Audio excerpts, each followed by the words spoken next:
आज हम बात करेंगे फैक्ट्री एक्ट 1948 की। इस एक्ट को सभी एक्ट में सबसे इंपॉर्टेंट एक्ट कहा जाता है। तो आइए शुरू करते हैं। सबसे पहले आपको बता दें कि फैक्ट्री क्या होती है। जहां पर 10 या 10 से ज्यादा वर्कर हो और इलेक्ट्रिसिटी का इस्तेमाल हो, या 20 या 20 से ज्यादा वर्कर हो और इलेक्ट्रिसिटी का इस्तेमाल ना हो, और वहां पर मैन्युफैक्चरिंग का काम हो रहा हो, ऐसे जगह को फैक्ट्री कहते हैं। अब मैन्युफैक्चरिंग क्या होती है?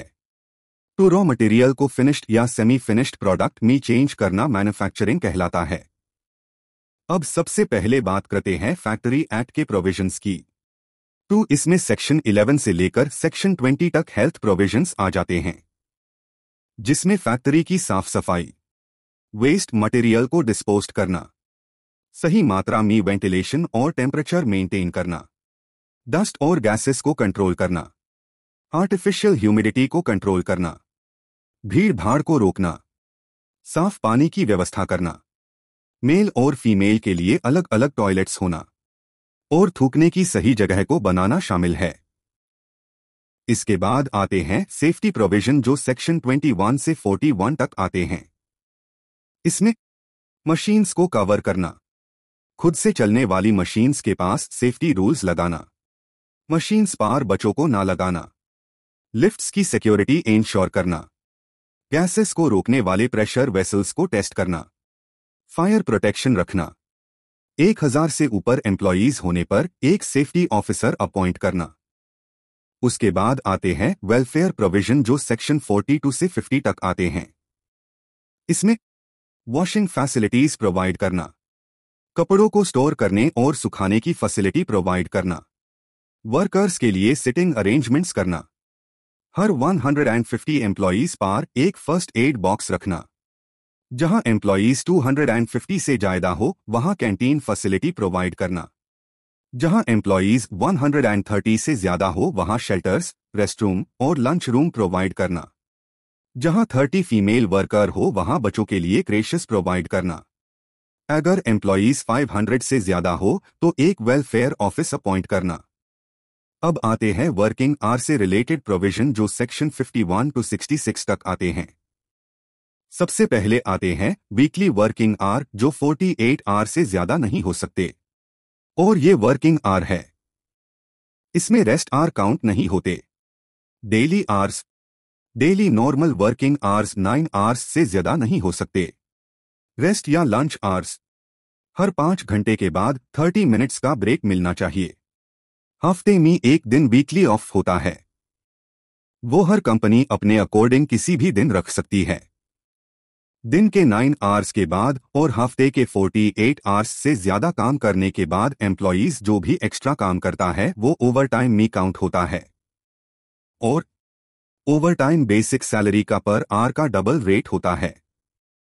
अगर कोई एम्प्लॉई किसी दूसरे एम्प्लॉई की ड्यूटी अपनी ड्यूटी पूरी होने के बाद करता है तो वो डबल ड्यूटी या नाइट ड्यूटी में काउंट हो जाती है।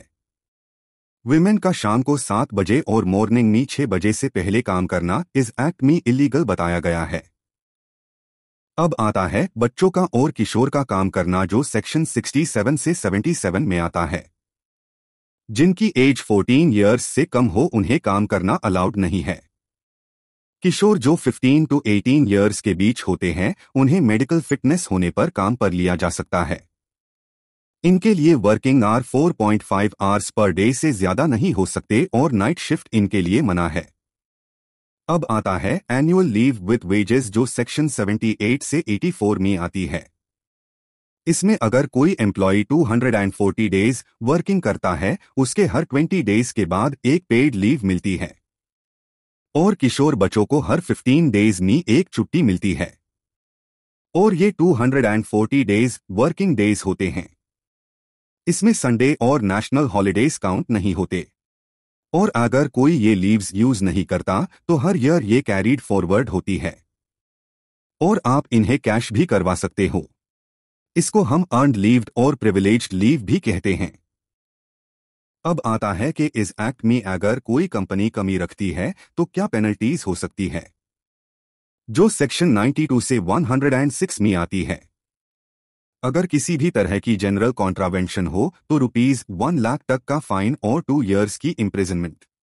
अगर रूल्स फॉलो ना होने की वजह से कोई सीरियस एक्सीडेंट होता है या डेथ होती है तो 5 लाख तक का फाइन या उससे भी ज्यादा। और अगर बार बार ऑफेंस होते हैं तो और ज्यादा फाइन और इम्प्रिजनमेंट बोथ हो सकती है। अब इसमें इंस्पेक्टर और सीनियर अथॉरिटीज होते हैं जो इसके रूल्स का फॉलो होना चेक करते हैं। ये कोई गवर्नमेंट अपॉइंटेड इंस्पेक्टर्स या चीफ इंस्पेक्टर हो सकते हैं।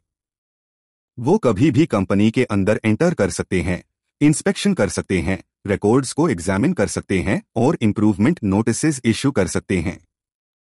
अभी जो रीसेंट अमेंडमेंट्स या न्यू कोड्स इस एक्ट में आए हैं वो है OSH occupational safety, health and working conditions code 2020 जो फैक्ट्री एक्ट को रिप्लेस करता है।